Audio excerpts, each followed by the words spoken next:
All along the Antarctic Peninsula, both male and female chin-strap penguins have been commuting daily from the open ocean to collect food for their chicks. Mouthfuls of krill caught many miles away at sea are regurgitated. But one day, the chicks wait in vain for food. Their parents do not return. The chicks now face life on their own. This is the toughest time in an animal's life. And some are not going to make it. Over the next few days, driven by hunger, the chicks make their way down to the shore. Instinct tells them they have to head out to sea. But they still have to learn to swim. For any penguin, this ice presents a real problem. But for the chicks, it's a disaster. One, perhaps hungrier or braver than the rest, leads the way and tries skittering over the top, while the others watch. The ice is hard to swim through, and progress is painfully slow. A leopard seal. This chick never had the chance to learn how to avoid the seal. Its end is inevitable. The leopard seal efficiently flays the chick, tearing off a small piece with each. It will show the bones of the penguin. Throw.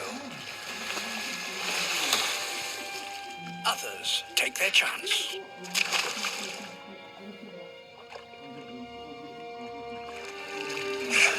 But the leopard seal is now ready for its next victim. It's a lottery, and the lucky chicks make it out to open water. There is still an element of chance in life which an individual can do little about.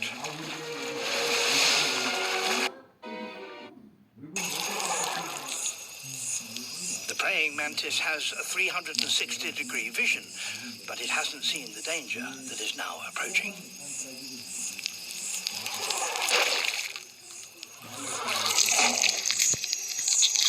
A panther chameleon.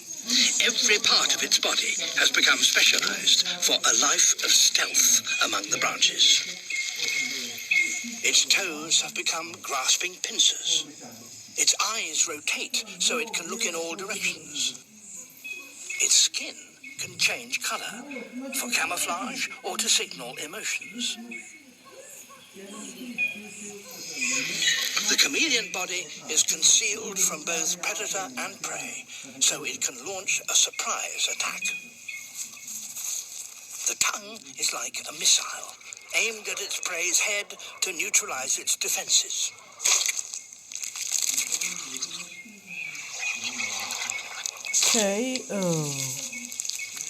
Chameleons, in short, are so perfectly adapted to a life spent hunting in trees that it's hard to imagine how they could live anywhere else.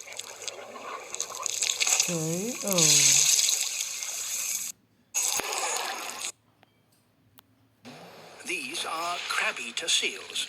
They don't actually eat crabs, but krill, small shrimps that swarm in their billions in these waters. Resting on a large ice floe, these crab-eaters are safe. But as soon as they enter the water, they are on their guard. For good reason. Killer whales.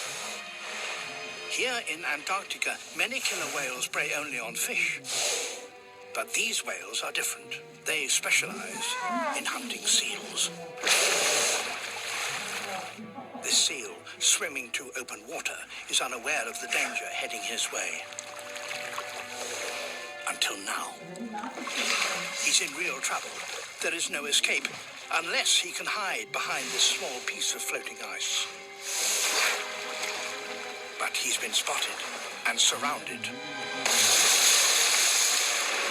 Now, agility is his only chance. He dodges for his life, staying as close as he can to the iceberg. He's towering.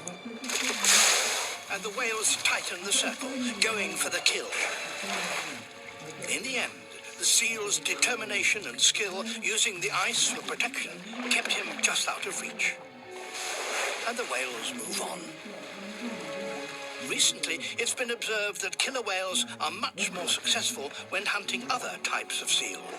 Crab-eaters like this put up too much of a fight. These are... So you can do anything with determination, guys. crab-eater seal. These are...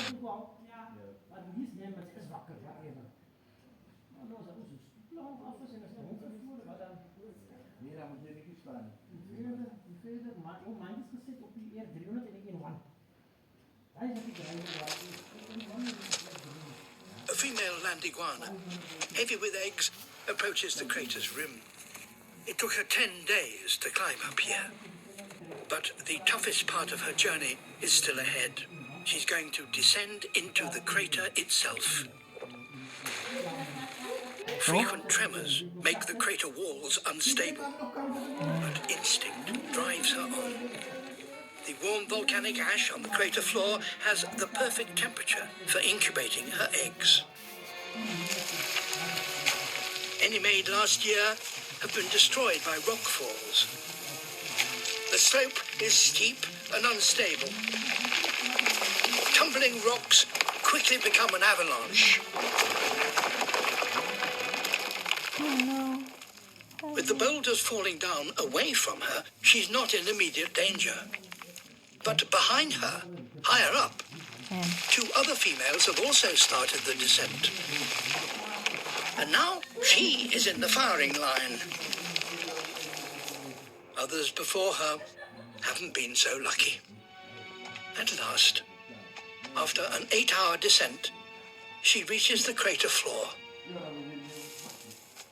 The best sites are already taken, and nesting females are very aggressive.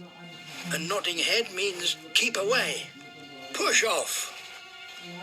Ignored warnings are met with force.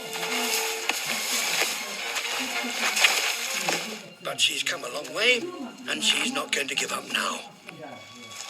She, too, starts to dig a hole in which to lay her eggs. That done, she will head back, leaving the volcano to provide the warmth the eggs need if they are to hatch.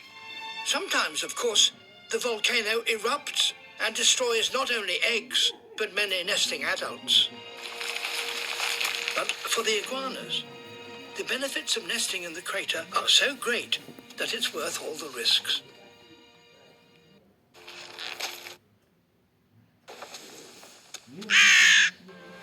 The lammergeier.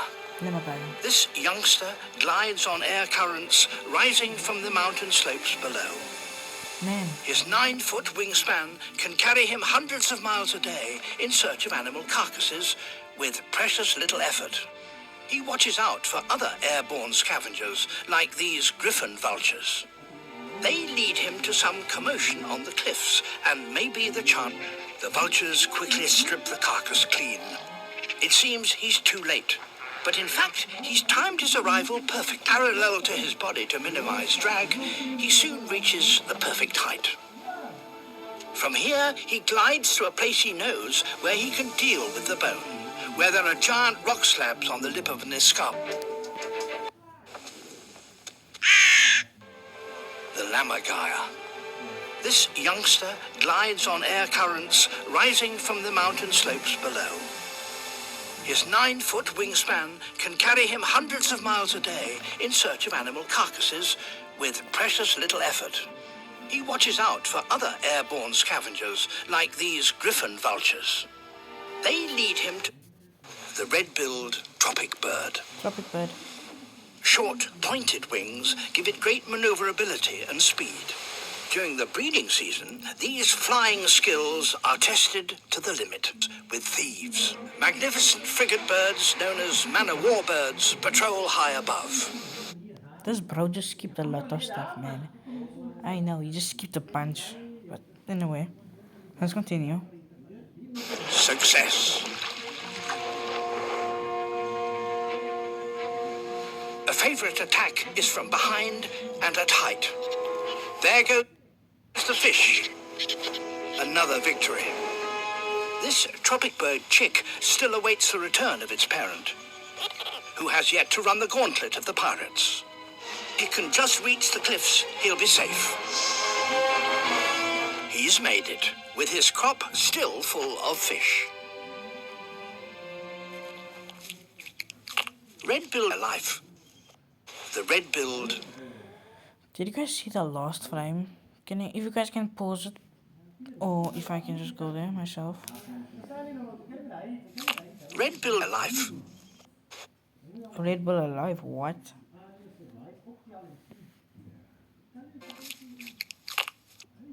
Red-billed life. To overcome any change of their life. Okay. Red-billed life. Oh, let's change it to you guys. Wait, what just happened? But okay, let's continue. If a frog grew to the size of a car, it could definitely swallow you whole. But frogs eat by opening their mouths wide and sucking in their prey. Now, even if it managed to swallow you, it can't digest something that big. It would eject its entire stomach through its mouth, flipping it completely inside out, forcing you up its throat. Then the frog swallows the stomach back down, putting it back in place. If a frog grew to the size of a car, it could definitely swallow you whole. But frogs eat by opening their mouths wide and sucking in their prey. Now, even if it managed to swallow you, it can't digest something that big. It would eject its entire stomach through its mouth, flipping it completely inside out, forcing you up its throat. Then the frog swallows the stomach back down, putting it back in place. If a frog grew to the size... If the Earth spun faster than normal, would we be flung straight into space? Well, gravity is what keeps us stuck to the Earth. But as the planet spins, it does create a small amount of outward force, but nowhere near enough to launch you, since it takes an entire day for the Earth to totally rotate. But if Earth sped up until it rotated once every hour, this outward force would be stronger than the force of gravity. At that speed, you would technically weigh nothing, and you'd be shot off the planet and out into space. If the Earth spun faster than normal, would we... He slips one arm into the left wing, while the right wing is attached by a fishing line, and his other arm stretches straight up into the head. His fingers move the beak as it talks, and his pinky pulls on a hidden string that controls the eyes. To read lines, a script is taped to the inside of the suit and lit by a tiny LED. And a monitor strapped to his waist shows a live feed, letting him watch his performance in real time. He slips one arm into the left wing, while the right wing is attached by a fishing line, and his other arm stretches straight up into the head. His fingers move the beak as it talks, and his pinky pulls on a hidden string that controls the eyes. To read lines, a script is taped to the inside of the suit and lit by a tiny LED, and a monitor strapped to his waist shows a live feed, letting him watch his performance in real time. He slips one arm into the left wing, while the right wing is attached by a fishing line, and his other arm stretches straight up into the head. His fingers move the beak as it talks, and his pinky pulls on a hidden string that controls the eyes. To read lines, a script is taped to the inside of the suit and lit by a tiny LED, and a monitor strapped to his waist shows a line. It gives you facts, it gives you facts. 5 bullets were stacked between layers of gunpowder inside the barrel. When the trigger was pulled, a spark shot into the first touch hole and ignited the charge inside. This shot the first bullet out of the gun, and the lock was then moved down to the next one. The shooter could fire again and again by sliding, cocking, and pulling the trigger. But if the bullets were too small, the charge would ignite on all 5, causing an explosion and blowing off the shooter's hand. 5 bullets were stacked between layers of gunpowder. If you know how fast a roulette wheel is spinning and exactly where the ball starts, you can actually predict where it'll land. Now this works by using motion physics, because as the There's nothing written here. Let me see. Yeah. That's creative watch. We don't get creative watch. There's a Ball hole. slows down, it drops from the outer rim and bounces toward the center. By timing exactly how long it takes, you can figure out how much the wheel has rotated during that interval.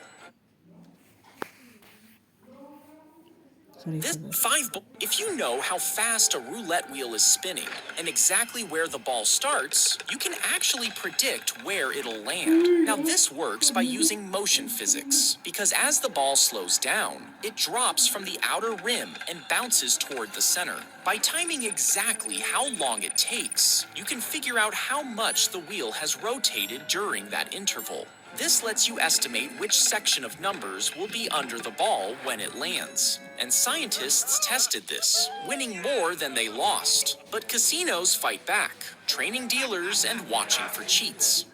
If you know how fast a roulette wheel is spinning and exactly where the ball starts, you can actually 5 bullets were if you know how fast a roulette If you dropped a toaster into the ocean, it would send a shockwave through the water strong enough to kill a fish. But what if you wanted to electrify the entire ocean? Nah, they Well, don't you do would this. need 2 toasters the size of a continent, placed on opposite sides of the Earth. Together, Okay, wait. How are we gonna get that much materials? they would send electric currents ripping through the water, powerful enough to reach most of the sea. But powering something that massive would require more electricity than the entire planet could generate.